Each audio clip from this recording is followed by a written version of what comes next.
Hi అండి. నమస్తే. నేను మీ సునీత. వెల్కమ్ బ్యాక్ టు అమ్మ చేతి వంట కిచెన్ అండ్ వ్లాగ్స్. ఈరోజు వీడియో వచ్చేసి మెత్తటి దూదిలాగా ఉండే చపాతీలు ఎలా చేసుకోవాలో, అలాగే చాలామందికి కూడా చపాతీలు చేసేటప్పుడు అయినా సరే, కాల్చేటప్పుడు అయినా సరే గట్టిగా రావడం లేదా మాడిపోవడం, పొంగకుండా ఉండడం జరుగుతుంది కదండి. అలా కాకుండా ఇక్కడ నేను చాలా నిదానంగా, నెమ్మదిగా ఎన్నో టిప్స్ని మీతో షేర్ చేసుకుంటూ ఈ వీడియోని చేస్తున్నాను. తప్పకుండా పూర్తి వీడియోని చూసి ఎలా వచ్చిందనేది నాకు కామెంట్ చేయండి. ఇక ఆలస్యం చేయకుండా మెత్తటి దూదిలాగా అండ్ స్పాంజీలాగా ఉండే చపాతీలు ఎలా చేసుకోవాలో చూసేద్దాము. ఈ దూది లాంటి మెత్తటి చపాతీలు ఉదయం చేసినా సరే ఈవినింగ్ వరకైనా ఇంతే సాఫ్ట్గా, ఇంతే మృదువుగా ఉంటాయి. ఇప్పుడు దీనికోసం నేను ఒక మిక్సింగ్ బౌల్ తీసుకొని ఇక్కడ నేను 1.5 కప్పు దాకా గోధుమ పిండి తీసుకుంటున్నాను. దీనిని నేను ముందుగానే జల్లించి పెట్టుకున్నానండి. అలాగే రుచికి తగినంత సాల్ట్ వేసుకోండి. మనం ఏ కప్పుతో అయితే 1.5 కప్పు దాకా గోధుమ పిండి తీసుకున్నామో అదే కప్పుతో 1 కప్పు నీళ్ళని తీసుకొని కొంచెం కొంచెంగా వేసుకుంటూ పిండి అంతా కలిసేలాగా బాగా కలుపుకోండి. ఇక్కడ గోధుమ పిండి ఇంట్లోనే గోధుమలను మిల్లు ఆడిచి తీసుకున్నానండి. అందుకని నాకు తక్కువ వాటర్ పడతాయి. మీరు తీసుకున్న పిండి క్వాలిటీని బట్టి ఎక్కువగా తక్కువగా పట్టొచ్చు. అది మీరు చూసి అడ్జస్ట్ చేసుకోవాలి. పిండి అనేది ఈ విధంగా మొత్తము ప్రెస్ చేస్తూ సాదినట్టుగా కలుపుకోవాలి. ఇలా సాగుతున్నట్టుగా కలిపితే పిండి అనేది చాలా సాఫ్ట్గా అవుతుంది. ఇక్కడ మనము కలిపే దాంట్లోనే ఉంది అంతా కూడా. ఎంత సాఫ్ట్గా చపాతీలు కావాలి అంటే అంత సాఫ్ట్గా మృదువుగా వస్తాయి. ఇలా వేళ్ళతో ప్రెస్ చేస్తూ సాగుతూ కలుపుకోవాలి. ఇలా ఎంత సాఫ్ట్గా కలుపుకుంటే మనం చపాతీలు అంత బాగా పొంగుతూ పూరీలాగా వస్తాయి. ఇలా 2 వేళ్ళతో ప్రెస్ చేస్తూ కలుపుకోవాలండి. ఇప్పుడు ఇందులోకి మనం కొంచెం ఆయిల్ వేసుకుందాము. ఇక్కడ నేను 1/2 టీ స్పూన్ ఆయిల్ వేస్తున్నానండి. ఇది రైస్ బ్రాండ్ ఆయిల్, అందుకే ఇది ముందుగానే వాడిన ఆయిల్ లాగా ఉంటుంది. ఆయిల్ కూడా చపాతీ అంతా పట్టేలాగా వేళ్ళతో ప్రెస్ చేస్తూ సాదినట్టుగా కలుపుకోవాలి. ఈ పిండిని మనము నానబెట్టవలసిన అవసరం లేదు. ఇలా సాఫ్ట్గా తయారైన తర్వాత దీనిని మనము ఇప్పుడు ఒక చాపింగ్ బోర్డు పైన కానీ లేదా మీరు చపాతీ చేసే ఏ బండ పైన అయినా సరే వేసి సాదుతున్నట్టుగా ఒక 1-2 మినిట్స్ కలుపుకుంటే ఇంకా సాఫ్ట్గా తయారవుతుంది. ఇలా సాఫ్ట్గా తయారైన తర్వాత చూడండి ఎంత బాగా సాఫ్ట్గా వస్తుందో. ఇలా సాఫ్ట్గా తయారైన తర్వాత మనం దీనిని సిలిండరికల్ సైజ్లో కలుపుకోవాలండి. ఇలా మొత్తము సాదినట్లుగా కలుపుకోవాలి. ప్రెస్ చేస్తూ 2 చేతులతో ప్రెస్ చేస్తూ పొడవుగా సాదుకోవాలి. మరీ గట్టిగా ప్రెస్ చేస్తే లోపల ఎయిర్ బబుల్స్ లాగా ఉంటాయండి. అవి పోతే చపాతీ గట్టిగా వస్తుంది. అందుకని నెమ్మదిగా ప్రెస్ చేస్తూ 2 చేతులతో సాదుకోవాలి. తర్వాత ఇప్పుడు మనము ఏ సైజులో అయితే చపాతీలు కావాలో దానికి తగినంతగా పిండి అనేది కట్ చేసుకోవాలి. ఇలా అన్నిటినీ కట్ చేసుకున్నాలండి. మీకు పెద్దగా కావాలనుకుంటే పెద్దగా కట్ చేసుకోండి, లేదా చిన్నగా కావాలనుకుంటే చిన్నగా కట్ చేసుకోండి. నేనైతే ఇక్కడ మీడియం సైజులో కట్ చేస్తున్నాను.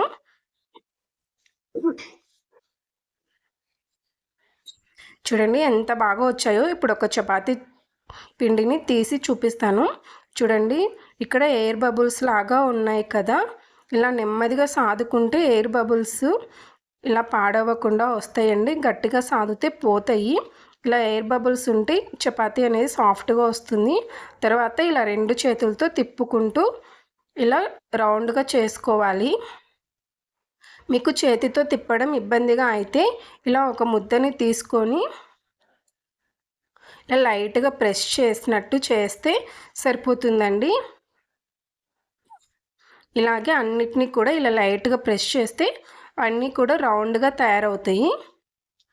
ఇవన్నీ ఆరిపోకుండా ఒక తడి క్లాత్ను వేసి పక్కన పెట్టుకోండి.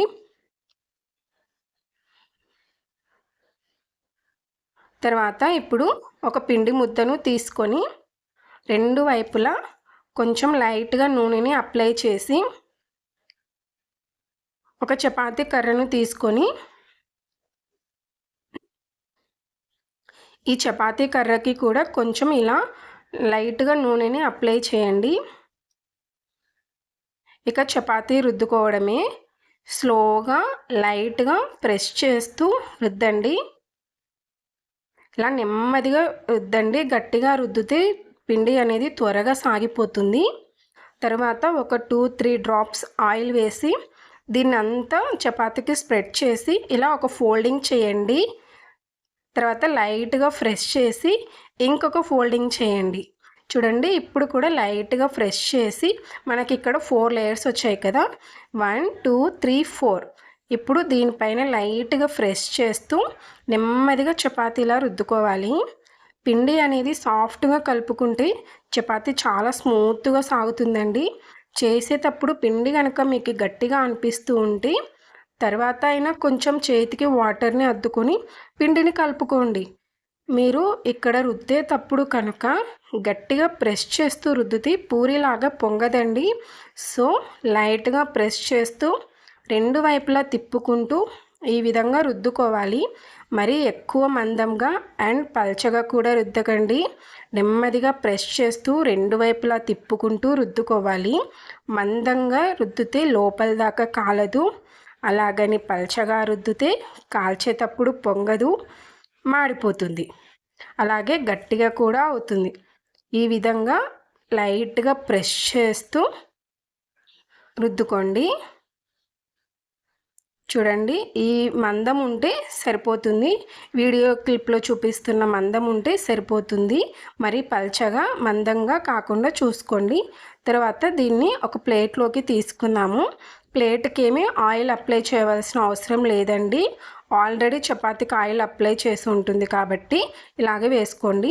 తర్వాత ఇప్పుడు సెకండ్ చపాతీని కూడా కొంచెం ఆయిల్ అప్లై చేసి లైట్గా ప్రెస్ చేస్తూ 2 వైపులా తిప్పుకుంటూ నెమ్మదిగా చపాతీని రుద్దుకోవాలి.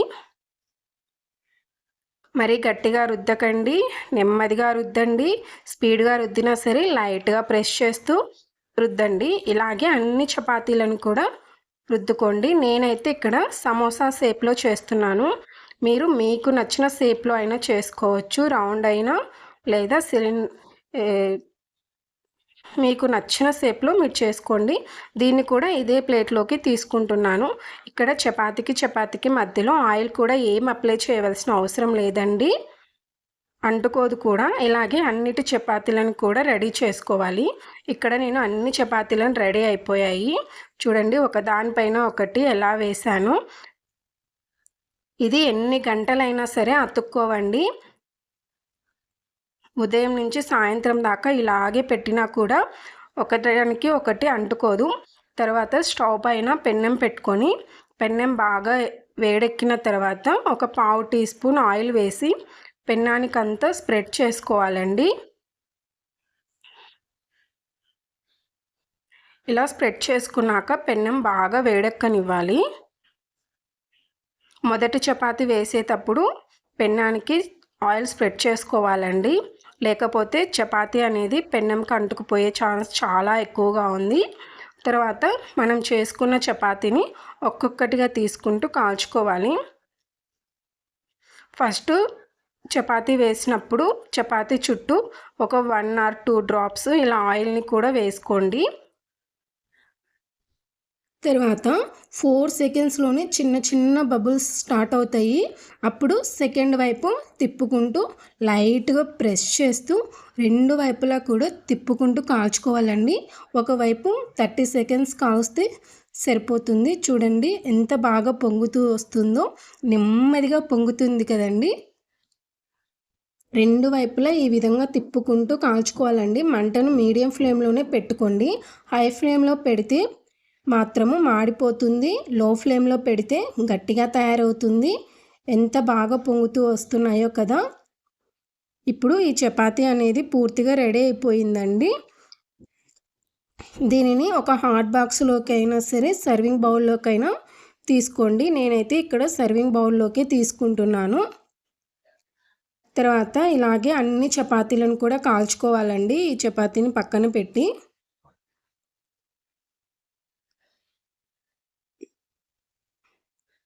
తర్వాత ఇప్పుడు సెకండ్ చపాతీకి ఆయిల్ వేసినా వేయకపోయినా పర్వాలేదండి.